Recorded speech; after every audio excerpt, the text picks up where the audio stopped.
주여 주님 앞에 자신을 드릴 수 있는 귀한 믿음의 일꾼들을 세워 주옵소서. 이 시간에 우리 하나님 말씀을 듣습니다. 우리 마음문을 열어 주옵시고 마음밭이 잘 주님 준비된 옥토와 같은 심령밭이 되어서 하나님 말씀이 떨어질 때 그 말씀을 아멘으로 받을 수 있는 저희가 되게 도와주옵소서. 예수님 이름으로 간절히 기도하옵나이다. 아멘. 86장 찬송가 86장 찬송하시겠습니다.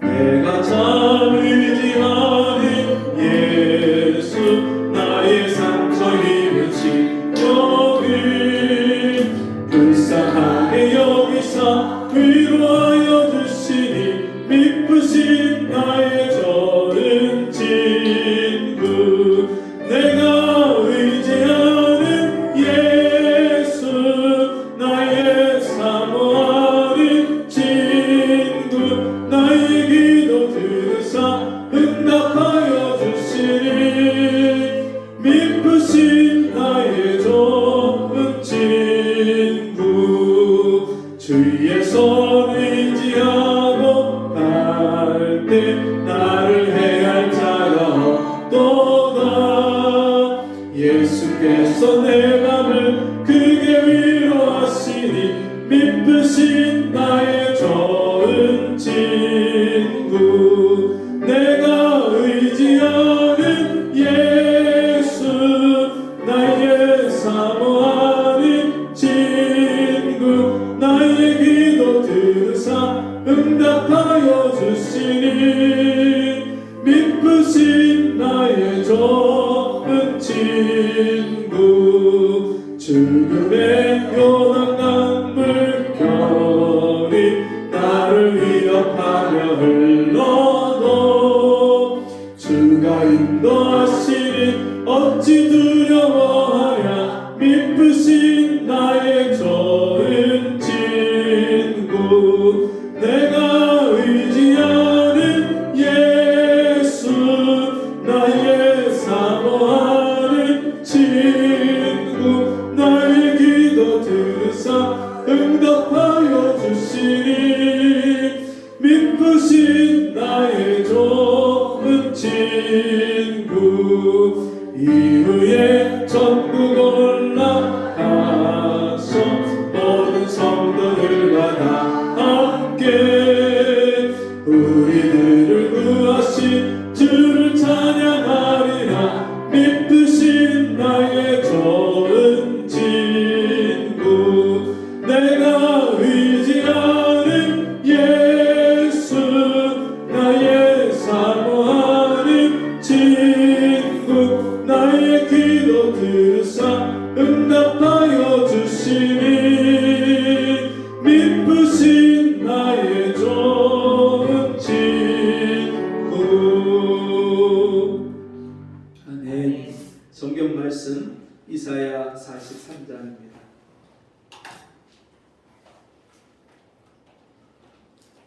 이사야 43장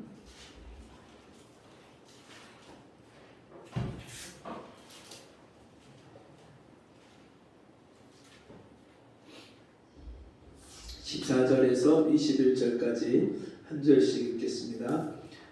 너희의 구속자여 이스라엘의 거룩한 자 여호와가 말하노라 너희를 위하여 내가 바벨론에 보내어 모든 갈대아 사람으로 자기들의 연락하던 배를 타고 도망하여 내려가게 하리라.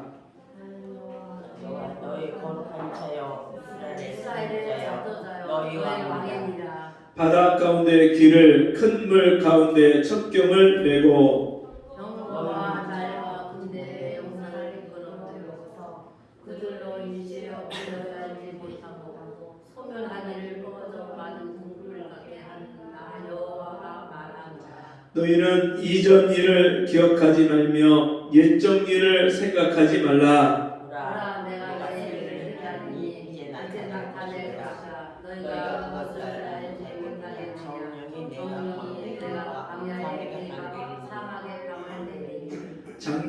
들짐승 곧 시람과 및 타조도 나를 존경할 것은 내가 광야의 물들을 사막의 강들을 내어 내 백성 나의 택한 자로 마시게 할 것입니다. 이 이 백성은 백성은 내가 내가 나를 나를 위하여 위하여 지은 나의 천국 나의 자손을 위하여 함이니라. 아멘. 네. 예, 우리 같이 읽겠습니다. 새 일을 행하시는 하나님을 보라. 새 일을 하시는 하나님을 보라. 아멘. 창세기 3장에서 보면 인간이 타락하고 하나님 말씀을 불순종해서 영생을 영원한 생명을 잃어버리고 죄 가운데 빠지게 됩니다. 그때부터 우리 인간은 이 땅에 살면서 저주와 고통 가운데 삽니다. 남자는 땀을 흘리고 힘들게 진짜 세상 말로 뼈 빠지게 일을 해서 아내와 자식을 부양하고 먹여 살리는 그런 일이 있게 됐고요. 또 밭에서 일을 해도 우리가 타락하기 전까지는 밭에 엉겅퀴와 가시덤불이 나지 않았는데 타락한 이후에 엉겅퀴와 가시덤불이 나서 밭일을 하면서도 이게 보통 힘든 일이 된 게 아니에요. 그래서 농사 짓는 분들을 보면은요, 이 밭에서 잡초를 제거하는 일이 농사일 중에 제일 힘든 일이에요. 요즘에는 제초제를 뿌리고 막 하는데 또 제초제가 몸에 안 좋다고 하니까 뭐 천연 제초제를 또 만들어서 하기도 하고 또 그것도 불안하니까 그냥 유기농으로 손으로 풀을 매가면서 그렇게 농사 짓는 분들이 있어요. 그리고 타락한 이후에 여자들은 아이를 임신하고 아이를 낳을 때 해산하는 고통이 찾아왔어요. 그 전에 해산하는 고통이 없었지만 이제는 해산하는 고통이 찾아왔어요. 그리고 그때부터 가정이요 금이 가고 깨지기 시작합니다. 부부 관계가 문제가 생기고 부모 자식 간에 형제와 형제 사이에 분란이 일어나고 또 서로 헐뜯고 죽이고 죽이는 죽고 죽이는 그런 일들이 인간이 범죄하고 타락한 이후에 인간에게 생겨났어요. 아담과 하와가 처음으로 낳은 자식인 가인과 그 둘째 아들 아벨이 서로 문제가 생기면서 가인이 아벨을 들에서 아무도 없을 때 돌로 쳐서 죽이는 그런 끔찍한 일이 일어났어요. 여러분, 인류 최초의 그런 일들이 우리 이 인류 역사를 6,000년으로 보는데 6,000년 전에도 그런 일이 일어났다면 지금은 어떻습니까?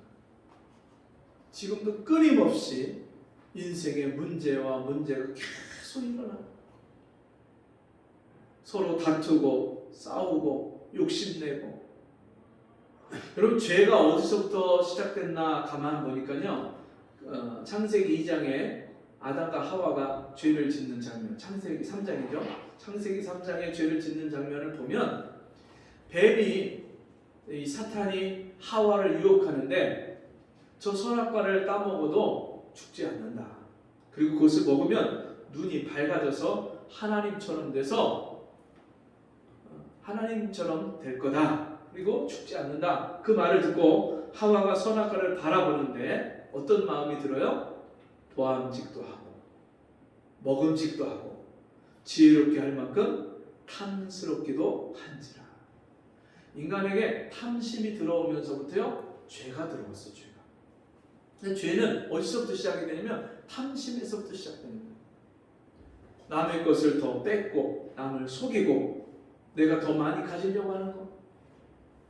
여러분, 부부간에도 자기 자존심을 지키려고 상대방을 무시하고 멸시하고 조롱하고 또 욕하고 그러면서요 이게 부부 사이에 심각한 사람이 어떻게 스스로 해결할 수 없는 문제들이 계속해서 일어납니다. 옛날에 그 책도 있었고 영화도 있었지만 사랑과 전쟁, 사랑과 전쟁. 사랑해서 결혼을 했는데 결혼하면서부터 뭐예요? 전쟁의 전쟁. 부부 사이의 전쟁이고요, 부모 자식 간의 전쟁이고요, 형제 간의 전쟁이고요. 지금도 우크라이나와 러시아가 지금 전쟁을 하고 있지만 여러분, 그런 서로 총칼을 겨누는 전쟁, 미사일을 쏘는 전쟁뿐만 아니라 우리가 사는 인생 모든 것이요 다 전쟁이에요. 먹고 사는 전쟁, 생존 전쟁, 또 대학에 들어가고 좋은 학교에 들어가려고 하는 전쟁, 어느 것 하나 경쟁이 아니고 전쟁이 아닌 게 없죠. 여러분, 이런 인생을 살면서 많은 사람들이 인생의 회의를 느낍니다. 야, 이렇게 사는 게 인생이 아닌데 과연 내가 내 인생을 이렇게 계속 살아야 되나? 수많은 사람들이 인생의 회의에 빠집니다. 내가 기대했던 것, 내가 바라봤던 것, 내가 소망했던 것은 이런 인생이 아닌데 이러려고 결혼한 게 아니고 이러려고 자식 낳은 게 아니고 이러려고 내가 공부하고 이러려고 회사 들어간 게 아닌데 이러려고 사업하고 장사한 게 아닌데 왜 나는 이런 인생을 살아야 되나? 인생의 의문을 많이 수없이 갖지만 그 인생의 해답을 찾지 못하는 거예요. 나라에도 크고 작은 문제와 사건들이 있고 또 우리가 사는 이 지역사회에도 그런 어려움과 그런 아픔들이 있고요. 제가 요즘에 들려오는 뉴스들, 소식들을 들어보면 정말 좋은 소식들은요 1000가지, 10,000가지 중에 하나 찾기 어렵고요. 다 들어보면 참 가슴 아프고 안타까운 눈물겨운 소식들이 얼마나 많이 들려오는지 몰라요. 엄마가 아이를 낳아놓고 그 아이를 학대하다가 그 아이가 죽으니까 그 아이를 냉동실에다가 넣어놓고 2,000 몇백 명이 산부인과에서 낳은 기록은 있는데 그 아이가 출생 신고되지 않고 그 아이가 어린이집이나 학교로 가는 그런 기록이 남지가 않아서 그 아이들을 지금 조사하고 있다는 거예요. 그 많은 아이들이 어디 가서 어떻게 됐는지 아무도 모르는 거예요. 수많은 사람들이 지금도 술로 또 도박으로 또 마약으로 엄청난 인생의 그런 어둠 가운데서 고통을 겪고 있으면서도 그런 인생의 문제를 해결하지 못하고 인생을 살아가고 있습니다. 이런 문제가 오늘날 이 시대만 있는 것이 아니라 오늘 성경에 보니까 이사야 선지자가 활동하던 그 시대에도 있었어요. 이사야 선지자가 활동하던 그 시대, 그 아하스 왕과 요람 왕과 이런 왕들이 활동하던 다스리던 그런 시대에 이스라엘 나라를 보면요, 이제 북이스라엘이 아수르에 망하고 우리나라가 남북으로 갈라진 것처럼 북이스라엘과 남유다로 갈라졌는데 북이스라엘은 아수라는 나라에 이미 멸망을 당하고 이제 남유다, 남쪽에 있는 유다마저도 바벨론에 의해서 곧 얼마 안 있으면 함락당하고 사람들이 죽고 또 포로로 끌려가는 나라가 완전히 없어지는 그런 시기가 곧 이제 얼마 남지 않은 거예요. 그래서 선지자들이 계속해서 하나님 앞에 회개하고 돌이키라고, 우상을 섬기지 말라고, 왕들이 연락하고 술 취하고 방탕하고 음란하고 우상을 섬기고 그러면서 이 나라가 다 망해가는데 그 이제 바람 앞에 촛불처럼 이제 얼마 안 있으면 꺼져가는 그 나라를 향해서 이사야 선지자가 또 수많은 선지자들이 계속해서 경고하고 예레미야가 경고하고 에스겔이 경고하고 그렇게 돌이키라고 하는데도 이 왕과 대소신료와 백성들이 돌이키지 않는 거예요. 그들에게 하나님의 심판이 임박했고 하나님이 이 나라를 정말 저 바벨론에게 멸망을 당하게 하실 것을 경고하시고 나서 이제 소망이 아무것도 없는 절망밖에 없는 그런 나라에 하나님께서 이사야 선지자를 통해서 새로운 소망을 말씀을 합니다. 14절 말씀 보니까 너희의 구속자여 이스라엘의 거룩한 자 여호와가 말하노라 너희를 위하여 내가 바벨론에 보내어 모든 갈대아 사람으로 자기들의 연락하던 배를 타고 도망하여 내려가게 하리라. 여러분 지금 이 당시에는요 바벨론이 세계에서 가장 강대한 제국을 건설한 가장 강대한 나라예요. 성경에 4대 제국이 나옵니다. 제국이라는 것은 엄청나게 많은 나라들을 다 막 점령을 해서 하나로 다스려서 하나의 나라를 만든 큰 거대한 몇 개 대륙에 걸쳐서 나라를 다 점령해서 만들어낸 그런 엄청난 나라를 제국이라고 하는데, 그 제국들을요 4대 제국이 나옵니다. 바벨론, 바사, 우리가 흔히 알고 있는 세상적인 그런 단어로 용어로는 페르시아라고 하죠. 바벨론, 바사, 그리고 헬라, 로마, 엄청나게 강대한 나라들 제국을 건설했던 그 첫 번째 나라가 이 바벨론입니다.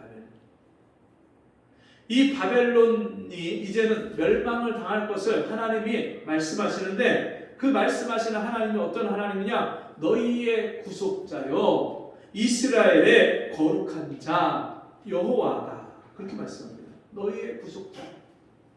여러분, 이 세상의 모든 사망과 슬픔과 전쟁에서 건져내고 구원해내는 구속자.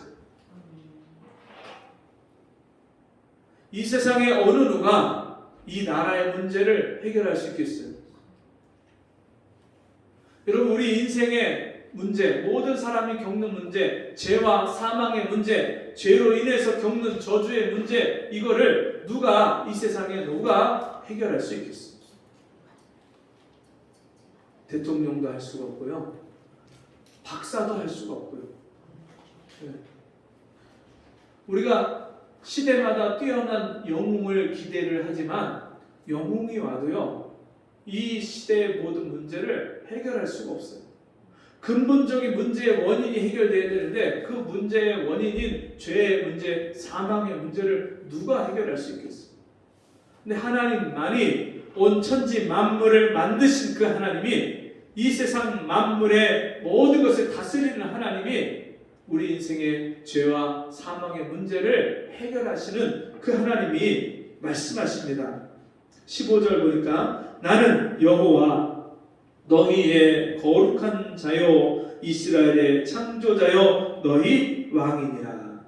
여기서 말하는 이스라엘은요, 구약 이스라엘 나라, 지금도 있는 저 중동에 가면 이스라엘, 예루살렘에 있는 이스라엘, 그 이스라엘 나라를 말씀하는 게 아니라 예수 믿고 구원받은 하나님의 백성, 하나님이 하나님의 자녀 삼으신 모든 새로운 이스라엘, 새 이스라엘을 여기서 예표하고 가리키는 말씀이에요.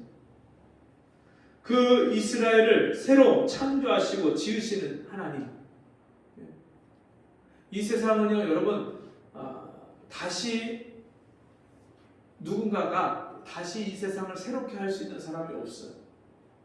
이 나라를 새롭게 할 수 있을까요? 무너진 질서를 다시 바로잡을 수 있는, 도덕과 윤리가 다 무너진 이 세상을 누가 바로잡을 수 있겠어요?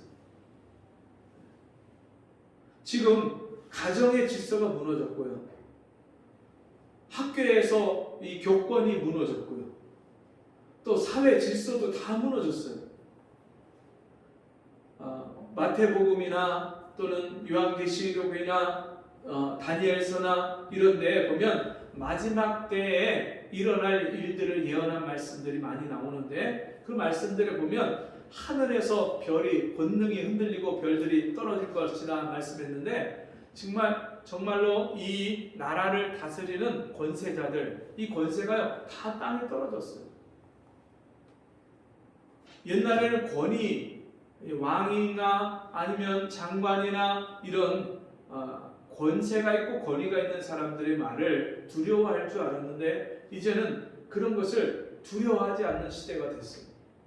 오히려 대통령이 국민들의 그런 눈치를 봐야 되고, 사람들의 그런 인기를 봐야 되고, 대통령 지지들 이런 것들에 신경을 써야 되고, 물론 지금 시대가 변했기 때문에 옛날처럼 그런 제왕적인 그런 권력이 그게 지금 통하지 않는 시대가 된 것은 분명합니다. 그럼에도 불구하고 우리가 모든 권세는 위로부터 하나님이 주신 권세이기 때문에 그것을 우리가 존중할 줄 알고, 또 나라의 질서를 세우기 위해서 그런 나라의 법이나 이런 것들을 우리가 존중할 줄 알아야 되는데, 이제는 법을 무시하고 무법한 시대가 됐어요. 세력이 사람의 숫자가 많으면 그 단체나 조직이 모든 것을 장악하는 그런 시대가 됐어요.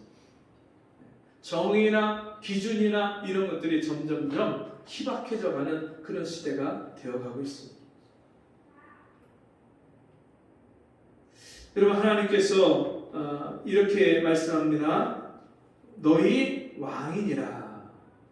이 세상에 진짜 참된 왕, 이 모든 세상을 다스리는 참된 왕은 하나님 한 분뿐이세요.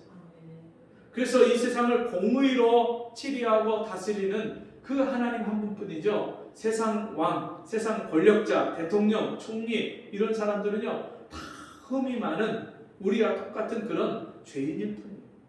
그러다 보니까 실수하고 정책을 잘못 행하고 또 국민들을 힘들게 하고 이런 일들이 지금 벌어지고 있죠. 자, 그런 이 세상에 정말 하나님이 놀라운 소식을 말씀합니다. 16절 바다 가운데 길을 큰 물 가운데 첩경을 내고 병과 말과 군대의 용사를 이끌어내어서 그들로 일시에 엎드러져 일어서지 못하고 소멸하기를 꺼져가는 등불 같게 한 나 여호와가 말하노라. 이 사건은 언제 있었던 사건입니까? 이스라엘 백성들이 애굽에서 나올 때에 하나님이 홍해 바다를 가르시고 모세를 통해서 홍해 바다를 가르시고 그 가운데 이스라엘 백성들이 마른 땅처럼 지나가니까 그 뒤를 애굽 군대가 쫓아오다가 자기들도 이스라엘 백성들처럼 홍해 바다를 건너서 쫓아갈 줄 알았는데 모세가 하나님 명령대로 손을 내미니까 그 바다 물이 합쳐져서 이스라엘 백성들을 쫓아오던 모든 군대가 그 바다 속에 다 수장됐어요. 그 놀라운 일을 행하신 하나님이다. 그렇게 말씀하면서 너희는 이전 일을 기억하지 말며 옛적 일을 생각하지 말라.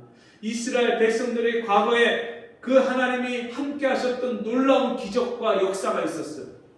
그리고 이스라엘 땅에 들어가서 다윗과 솔로몬 시대에 엄청난 부귀 영화를 누렸어요.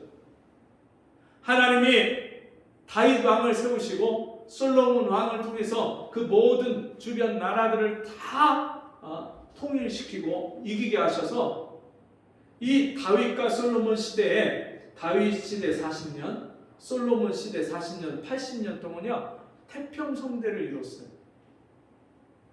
이스라엘이 얼마나 이 부귀 영화가 가득했는지 모든 나라에서 솔로몬 왕의 그 부귀 영화를 보려고 거기를 쫓아와서 조공을 드리고 그 나라를 구경하고 돌아갈 정도로 엄청나게 이스라엘 백성들이 부귀 영화를 누렸어요. 야, 여러분 참 우리도 인생을 살면서 그렇게 부자 되길 원하고 인생이 잘 풀려서 사업도 잘 되고 장사도 잘 되고 많은 재산을 갖고 살려고 수많은 사람들이 그렇게 꿈을 꾸잖아요. 지금도 주식에 투자하고 비트코인에 투자하고 부동산에 투자하고 사람들이 계속해서 자기 재산을 불려서 정말 이 땅에서 호화롭게 잘 먹고 잘 사는 것을 꿈꾸고 그렇게 살아가잖아요. 그런데 그게 다 좋은 게 아니에요. 사람들이요 못 살던 사람이 이제 돈이 생기고 부유해지고 잘 살게 되고 높은 지위에 올라가면요 그 다음부터 이 마음이 교만해지고 높아지면 다른 사람들을 깔보고 멸시하고 무시하는 거예요. 이 솔로몬 시대 때 그렇게 이스라엘이 부강하고 강해지니까 이제 이스라엘 백성들이요 하나님을 두려워하지 않고 가난하고 어려운 사람들을 돌아보지 아니하고 학대하고 세상 부귀 영화만 탐하고 그것만 즐기고 이방 나라 다른 세상 하나님이 없는 그런 이방 민족처럼 그렇게 살게 되는 거예요. 그러니까 하나님이 어떻게 하십니까?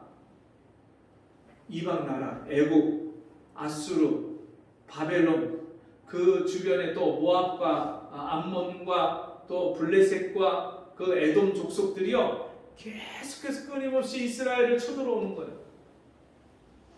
자기들이 하나님 앞에 잘못한 것을 깨닫고 회개하고 돌이키고 하나님 살려주세요 그러면 하나님이요 사사를 세우고 보내고 또 왕을 세워서 보내고 또 이스라엘에 또 여러 가지 그런 뛰어난 선지자들을 통해서 하나님이 이스라엘을 건지시고 구원하시고 고치십니다. 그런데 그런 과거에 있었던 영광, 또 과거에 있었던 아픔들, 이거는요 쉽게 우리가 잊어버리지를 못해요. 그때가 좋았었는데.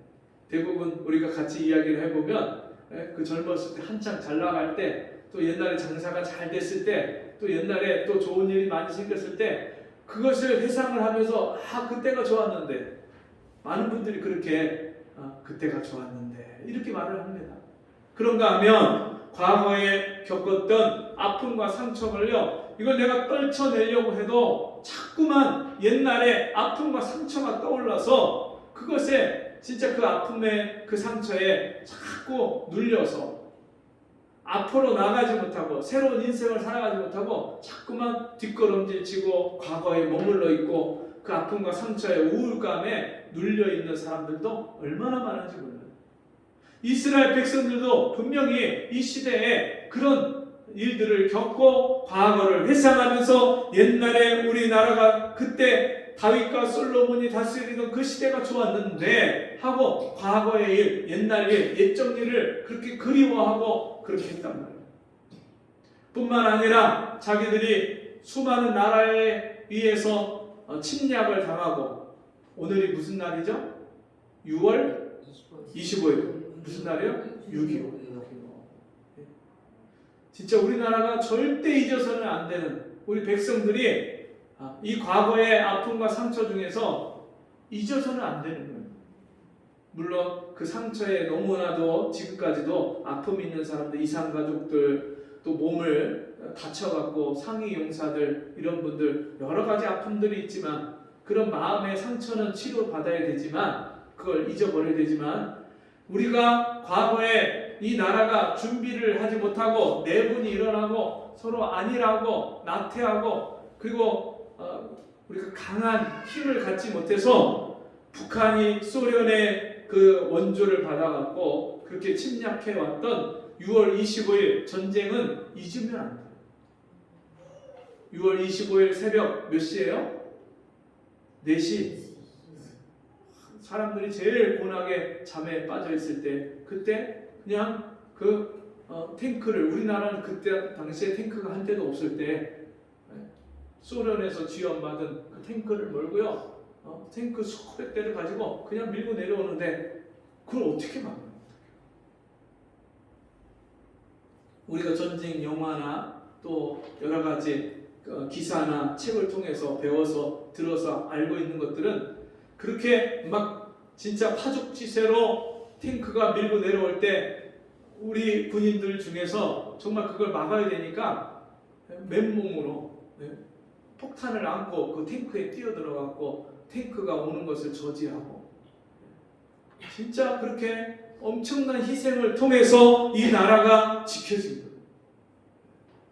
그리고 하나님의 역사로 말미암아 하나님이 진짜 저 낙동강 이남만 남았고, 이제는 얼마 안 있으면 완전히 그 낙동강 이남까지도 곧 이제 무너질 위기에 처했을 때 하나님이 메가더 장군을 통해서 인천의 상륙작전을 하나님이 성공시키게 하고, 그리고서는 유엔의 결의가 이 대한민국을 돕자는 그런 결의가 통과되게 하고, 그리고 미군의 군사와 또 메가더 장군의 그런 인천 상륙작전을 통해서 이 전세가 뒤집어지고 역전되고, 그리고 결국에는 이 나라가 이 남한이 자유대한민국이 세워지는 이런 일들이 일어났던 거, 여러분 우리가 그런 일들은 우리가 잊어버려서는 안 되죠.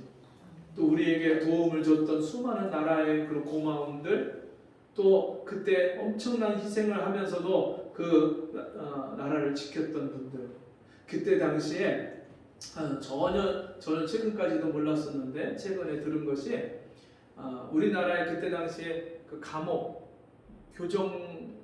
교도소에서 그 교도소를 지키고 있던 교도관들 있잖아요. 근데 그 교도관들이 자기들이 도망가 버리면 그 흉악한 죄수들이 풀어져 버리니까 진짜 끝까지 남아서 그 교도소를 지키고 그렇게 했던 분들의 희생이 나중에 있었다는 이야기를 들었어요. 보면 자기가 맡은 그 자리에서 끝까지 목숨을 걸고 자기 일을 감당했던 그런 분들의 희생을 통해서 이 나라가 지금도 유지가 되고 이렇게 발전을 이룬 거예요. 여러분, 우리가 그런 것들은 잊어버리면 안 되죠. 근데 오늘 성경의 말씀은 이렇게 말씀합니다. 너희는 이전 일을 기억하지 말며 옛적 일을 생각하지 말라. 과거의 영광만 그리워하고 옛날에 좋았었는데, 옛날 우리나라에 진짜 그 솔로몬 시대에 엄청나게 세계 여러 나라에서 조공을 가지고 우리를 잘 봐주세요 그렇게 굽신거리면서 들어왔던 그 시대, 그 찬란했던 영광이 우리에게 있었는데 그거 기억하지 마라. 여러분, 옛날에 잘 나갔던데, 옛날에 장사가 잘 되고, 옛날에 돈을 좀 많이 벌고, 옛날에 재산이 좀 있었고, 옛날에 조금 내가 좀 사람들이 알아줬던 그런 시대가 있었는데 그거 잊어버리라는 거예요. 과거의 영광, 여러분, 그게 지금 나와 무슨 상관이 있습니까? 옛날에 아무리 잘 나갔어도요, 지금이 중요한 거예요. 지금. 그리고 앞으로가 중요한 거죠. 옛날에 매여갖고, 옛날에 우리 집안이 잘 살았는데, 옛날에 우리 아버지가 잘 살았는데, 그거 이제는 잊어버려야 돼요. 그리고 과거에 있었던 아픔과 상처, 참 이게 잊으려고 해도 잘 안 잊혀지는 거죠. 부모로부터 받은 상처, 남편과 아내에게 서로 피차 상대방에게 주고받은 그런 상처, 이거 평생 잊혀지지 않는 거잖아요. 근데 참 놀라운 것은요, 제가 예수를 만났을 때 내 마음의 아픔과 상처가 다 치유되는 거예요. 제 마음에 그늘이 없어졌어요. 아버지로부터 받았던 그 아픔과 상처가 다 사라지는 거예요. 제가 어렸을 때 키가 작고 왜소하니까 아이들한테 괴롭힘을 당하고 무시를 당할 때가 있었어요. 제가 수업 시간에 선생님이 시키면 발표를 일어나서 막 발표를 잘했어요. 그러니까 누가 발표할 사람 그러면 탁 손을 들고 저요 그러면은 선생님 탁 지목을 해서 발표하고 나면요, 수업 끝나고 나면은 우리 그 반에서 노는 애들 있잖아요. 양아치, 일명 양아치. 그 애들이 저를 잘난 척한다고, 잘난쟁이라고, 뭐 지네들끼리 그런 별명을 줘갖고 잘난쟁이 하고 뭐 저를 놀리는 거예요. 그렇다고 걔네들하고 싸울 수도 없고, 나는 하나고 걔네들은 여럿이고, 그리고 또 걔네들은요 막 운동하고 막 학원 다니고 학기도 배우고 태권도 배우고 유도 배우고 막 이런 애들이라 제가 뭐 이길 수도 없잖아요. 그러니까 그냥 기죽어서 눌려서 있는 거예요. 그러니까 어느 날 도저히 안 되겠어요. 야, 이거 내가 이렇게 맨날 당하고만 살면 안 되겠다. 제가 그런 결심을 왜 했냐면, 그 어느 날 하교를 하는데 그 저를 괴롭히던 애들, 맨날 놀리던 애들이 여러 명이서 제 친한 친구를 그 학교 내려오는 길에서 걔를 센터를 까는 거예요. 돈 뺏고 막 때리고 막 하는데 제가 용기가 없어서 가갖고 친구를 도와주지 못하는 거예요. 그러니까 제가 너무 비참한 거예요. 그래도 친구인데 가서 내가 얻어맞더라도 가서 좀 했어야 되는데 그런 용기가 안 나갖고 막 괴로우니까 제가 도저히 안 되겠다 했고, 우리 엄마한테 엄마 나 태권도 학원 좀 보내줘. 우리 집이 태권도 학원 보낼 형편이 아닌데도 뻔히 알면서도 무조건 보내달라고 했어요. 그러니까 우리 어머니가 뭐 몇 번 물어보더니 그냥 보내주시더라고요. 어떻게 돈을 마련했는지 몰라도 태권도 학원을 다니기 시작했어요. 그래서 태권도 학원 갔는데, 태권도 학원 가서 맨 먼저 하는 게 다리 찢기예요. 다리 찢기 해보셨어요? 네, 다리를 양옆으로 벌려서 이렇게 가슴을 이 바닥에다 대고 막 다리 찢기를 하는데, 처음에는 이게 제가 시골에서 농사를 많이 짓고 일을 했으니까 다리가 뻣뻣해갖고 이게 안 찢어지는 거예요. 한참 애 먹으면서 찍고 있는데 뒤에서 누가 와서 저를 팍 눌러갖고 다리가 쭉 찢어. 얼마나 이 사타구니가 아픈지 그냥 막 한참 일어나지 못했어요. 그 다음에 일어났더니 이 사타구니가 전체가 다 시커멓게 목이 드는 거예요. 찢으라고. 근데 그 다음부터는요 다리가 쭉쭉 올라가는데 천정까지 쭉쭉 올라가요. 그러면서 막 운동을 하기 시작하고, 그리고 우리 집 뒤에다가 큰 보일러 통을 매달아 놓고 그걸요 막 면장갑을 끼고 막 주먹으로 때리고 막 복싱을 하고 날라차기 하고. 내가 언젠가 이제 얘네들이 내가 괴롭힘을 당하든지 누가 내 친구를 괴롭히든지 하면은 내가 가만두지 않으리라. 그래서 막 그렇게 운동을 했던 그런 시절이 있어요. 그런데 한 번도 못 써먹었어요. 한 번도 못 써먹었어요. 그 이후로다가 왠지 제가 고등학교 올라가서 어떤 일이 있었냐면, 제가 앉아갖고 앞에 앉아갖고 열심히 공부를 하고 있는데 제 옆 동네에 사는 어려서부터 친구예요. 근데 그 친구는 엄청나게 키가 크고 덩치가 커갖고 반에서 첫 번째, 두 번째 이렇게 막 키와 덩치로 하면 그렇게 큰 친구인데, 이 친구가 와갖고 계속 제 책장이나 노트를 계속 넘기면서 막 괴롭히는 거예요. 공부를 못하게 방해를 하는 거예요. 이제 사이는 워낙 좋은 사이니까 얘는 장난으로다가 계속 이제 하는데, 저는 빨리 급하게 지금 해야 될 게 있는데 계속 막 옆에 와갖고 장난을 하고 하지 말라고 내가 몇 번을 경고를 했는데 계속 하니까 저도 모르게 화가 나갖고 벌떡 일어났는데 그 다음은 기억이 안 나요. 그냥 의자를 뒤로 박차고서 일어난 것만 기억이 나는데 얘는 쓰러져 있어요. 얘도 그냥 무방비 상태로, 그렇게 할지는 몰랐죠. 그냥 제가 한 방을 날렸는데 한 방 맞고 쓰러졌어요. 그걸 애들이 다 본 다음에는 그 다음엔 저를 괴롭히는 애가 없었어요. 네.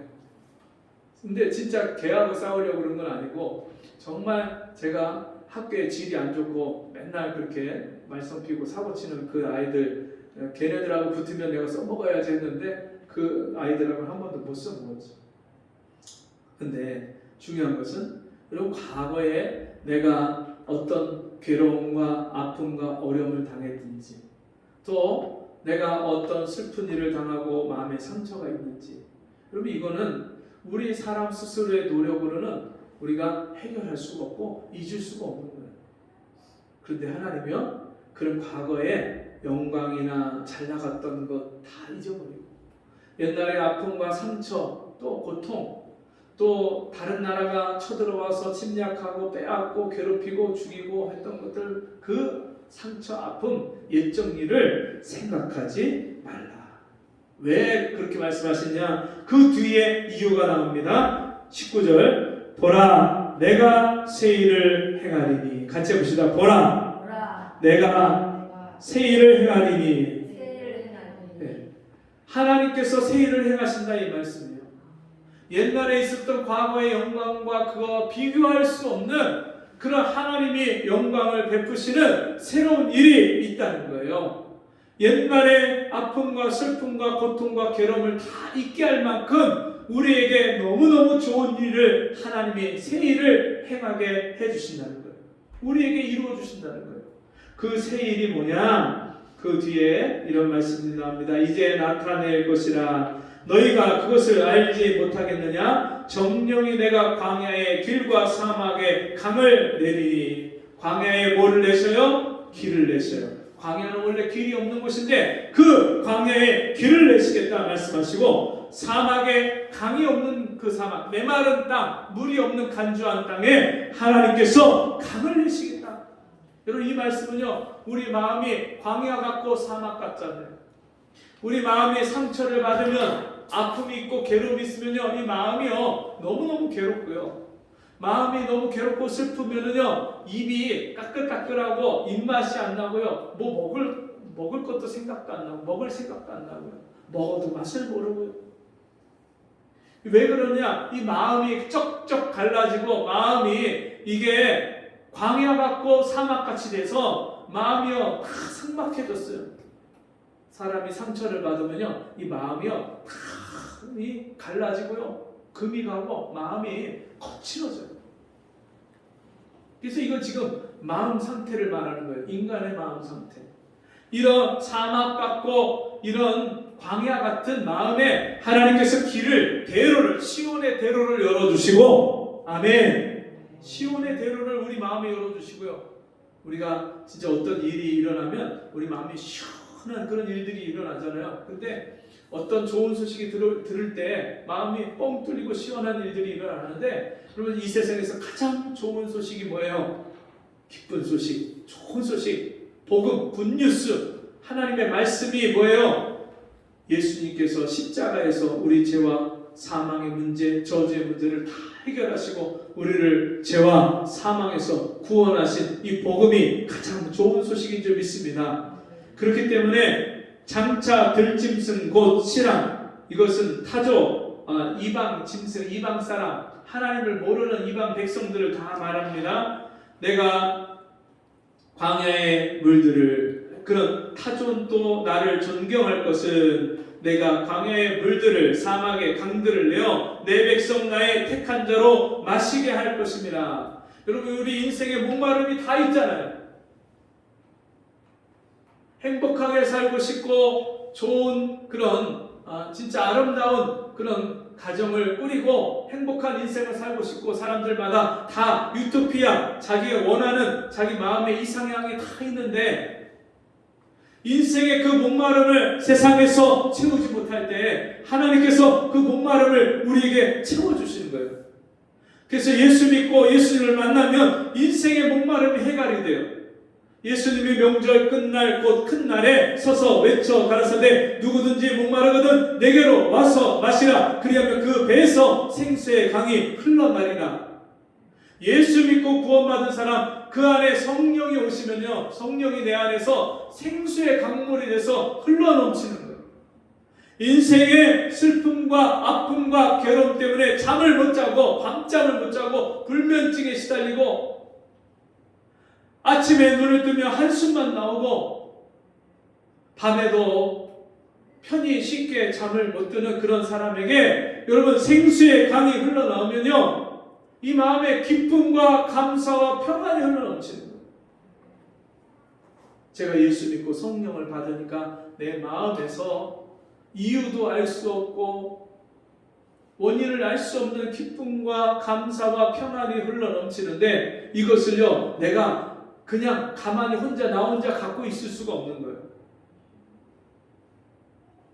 어제 전도하다가 3층에 할머니를 공원에서 만나서 멀리서 공원에 앉아있는 분을 딱 보는데 3층 할머니에게 딱 눈에 들어왔어요.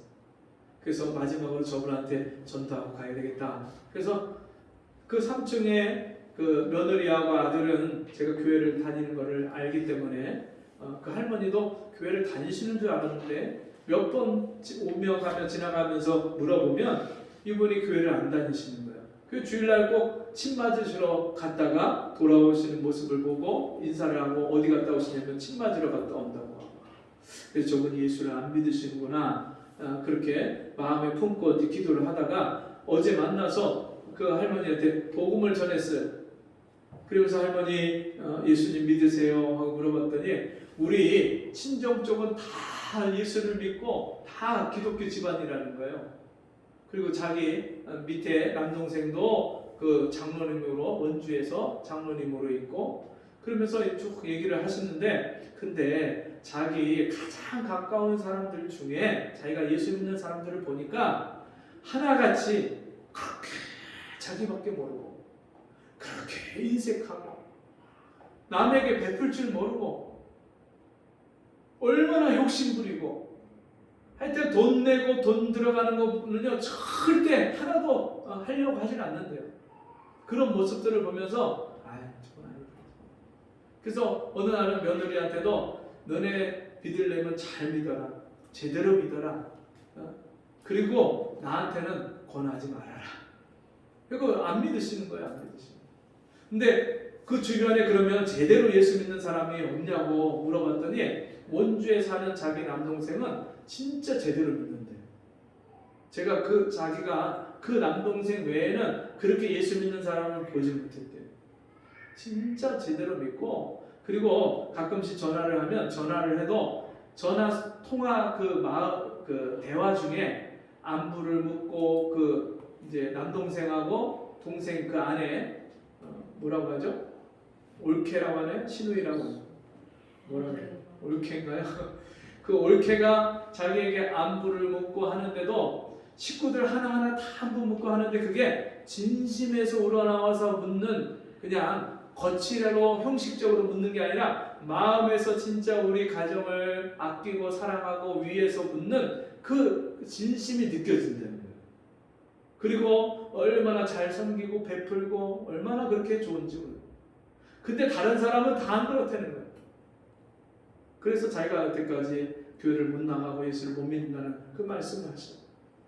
그래서 그분한테 제가 예수님을 만나고 제 인생에 제 변화가 찾아오고 그런 이야기를 들려주시면서 교회에는 두 가지 사람이 크게 두 가지가 있는데 예수님을 만나고 변화받은 사람이 있고요. 예수님을 못 만나고 변화받지 못한 그런 형식적으로 종교 생활하는 사람도 많이 있습니다. 근데 진짜 예수님을 만나면 확실하게 변화가 일어납니다. 근데 예수님을 믿는 진실하게 믿는 사람들 중에도 아직까지 다 변하지 못하고 변화되어 가는 과정에 있는 사람도 있습니다. 그러면서 제가 예수님 만난 그 기쁨이 너무 크니까 만나는 사람들에게 예수 믿고 구원받으세요. 제가 예수 믿기 전에 지옥 같은 인생 살다가 예수님 만나고 제 마음이 천국이 됐고 우리 가정이 천국이 됐고 그게 너무 기뻐서 예수님 믿자고 같이 전도하다 보니까 목사가 됐습니다. 그러니까 그런 것 같대요. 목사님은 특별하고 다른 것 같대요. 여러분 정말 내 안에서 마음의 기쁨과 감사가 흘러넘치는 사람, 인생의 살맛이 나는 사람, 아침에 일어나서 오늘 하루가 기대가 되는 사람, 오늘 하루에 하나님이 나에게 어떤 은혜를 주시고 어떻게 하나님 나를 찾아오시고 만나주실까, 어떤 복을 주실까, 그 하나님이 행하시는 일이 기대가 되고 하나님을 바라볼 수 있는 사람, 그리고 그게 하나님이 우리 안에 예수 그리스도를 이 땅에 보내셔서 이 세상 죄인을 구원하시고 믿는 자들에게 부어주시는 성령으로 말미암아 우리 안에 일어나는 놀라운 새로운 일인 줄 믿습니다. 이 새 일을 행하시는 하나님을 바라보고 기대하시기 바랍니다. 여러분 가정에, 여러분 인생에 그 하나님이 찾아오셔서 여러분을 찾아오시고 만나주시고 여러분 인생의 가정에 있는 문제를 하나님이 해결해 주시고 도와주시고 내 마음의 그 모든 문제를 감당할 수 있는 그런 넉넉한 믿음과 마음을 주시고 그래서 우리 마음의 아픔과 상처도 다 잊게 하시고 내가 지금까지 경험해보지 못한 이렇게 기쁘고 이렇게 즐겁고 이렇게 행복한 날이 나에게 찾아올 줄이야 그렇게 고백할 수 있는 그런 저와 여러분이 되기를 바랍니다. 그로 말미암아 이 백성은 내가 나를 위하여 지었나니 나의 찬송을 부르게 하려 함이니라. 이 하나님의 놀라운 은혜와 역사와 이 새 일을 경험하면 날마다 하나님을 기쁨으로 찬송하는 그런 일들이 우리 심령에서 일어나고 우리 가정에 그런 찬송이 기쁘게 흘러넘치는 역사가 일어날 줄 믿습니다. 같이 기도하겠습니다. 하나님 아버지, 예수 믿고 구원받고 하나님을 만나면 그 하나님께서 내게 성령을 부어주시고 내 안에서 새로운 일들을 행하시기 시작하고 이 새 생명을 얻고 영원한 생명을 가지고 살면서 날마다 우리 인생에 새 일을 행하시는 그 놀라운 하나님을 바라보게 하시는 줄 믿습니다. 주여 우리 성도들이 날마다 새 일을 행하시는 하나님을 만나고 그 하나님과 함께 살며 그 하나님을 기대하고 바라보는 우리 성도들이 되어지도록 은혜 베풀어 주옵소서. 예수님의 이름으로 기도합니다. 아멘. 광고 드립니다. 6월 29일 이번 주 목요일 날 우리 교회에서 고양 일산 지역 연합 전도 모임이 있습니다. 계속 다른 교회에 우리가 순회하면서 복음을 전하는데 이번에는 우리 교회니까요. 목요일 날 9시 30분에 모이니까 우리 성도들 다 좀 시간을 내셔서 같이 오셔서 다른 교회에서 우리 교회에 와서 전도하는데 우리가 같이 함께 이렇게 힘을 모아서 기도하고 같이 전도했으면 좋겠습니다. 그리고 혹시 또 여러 가지 사정상 또 직장 때문에 여러 가지 일 때문에 못 나오신 분들은 있는 자리에서 이렇게 그 시간을 기억하고 기도해 주시면 감사하겠습니다. 우리 오랜만에 우리 김종일 성도님 오랜만에 이렇게 나오셔서 감사합니다. 네, 예배 후에 같이 식사하고 함께 교제하시기 바랍니다. 자리에서 일어나셔서 539장 이 몸의 소망 무행가 찬송하고 기도하셨습니다.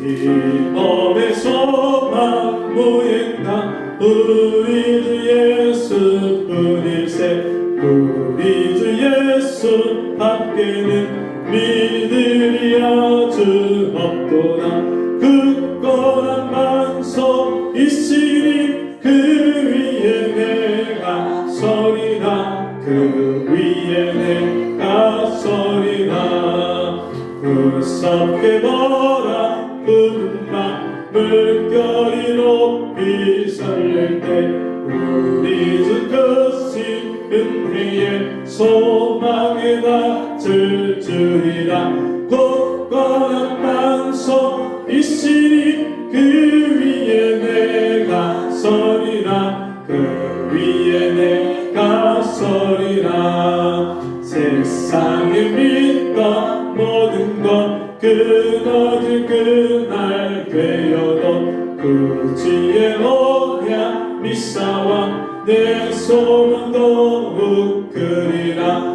굳건한 만소 있으니 그 위에 내가 서리라 그 위에 내가 서리라 바라던 천국 올라가 하나님 전에 배울 때 그 주의 의를 힘입어 어여치 앞에 서리라 굳건한 만소 있으니 그 위에 내가 서리라 그 위에 내가 서리라. 기도하겠습니다.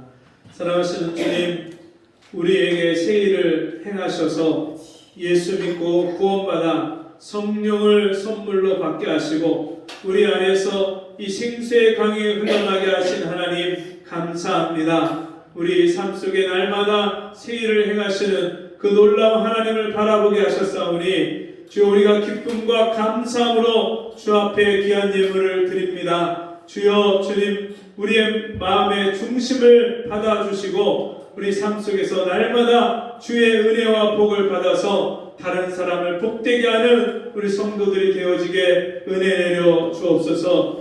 지금은 우리 주 예수 그리스도의 은혜와 하나님 아버지의 무한하신 사랑하심과 성령의 감화 감동 위로 교통하시는 은혜의 역사가 오늘 주의 말씀 듣고 세일을 행하시는 하나님을 날마다 바라보고 기대하며 그 하나님께 간구하는 우리 성도들 머리머리 위에 지금부터 영원토록 함께 있을지어다. 아멘.